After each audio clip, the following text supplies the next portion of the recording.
Well, here at Bluffer's Park, there's no shortage of ducks and geese, but today, no swans in sight. And there's growing concerns that a family of swans who calls this area home may be in danger after a number of them were found dead. We had 4 lovely little cygnets.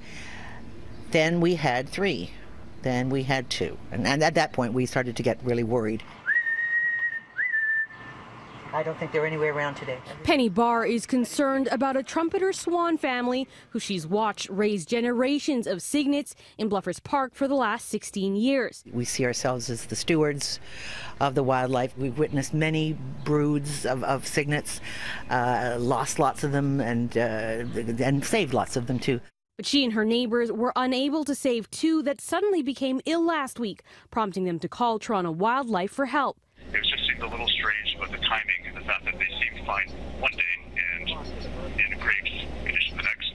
The first cygnet died before staff could figure out what was wrong. Then they encountered a second. Extreme lethargy, really not very responsive at all to stimuli. Hypothermic, just very, very weak. That one died too. And then we found this adult one just yesterday. One of my neighbors did while he was out on his paddleboard, and he said, "Penny, I found a full-grown swan. P23 was his number, and I remember P23 when he was this big, and he's dead over there." And I said, "What? What do you mean?"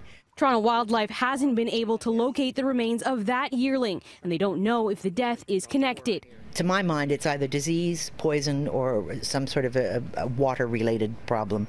Toronto Wildlife has sent the 2 cygnets for necropsies in the hopes of figuring out what went wrong. They say they're not ruling out the possibility of contaminated waters thanks to recent flooding.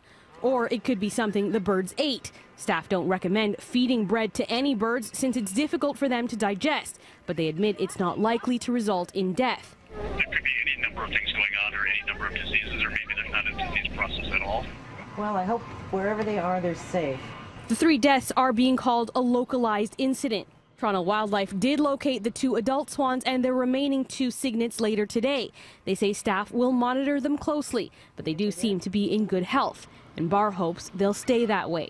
They're an amazing bird. They're incredibly smart. They're very beautiful, and they're part of the system that needs to make everything work. And Toronto Wildlife expects that it could be at least a couple of days before they get the results back from those tests. At Bluffer's Park, Ginella Massa, City News.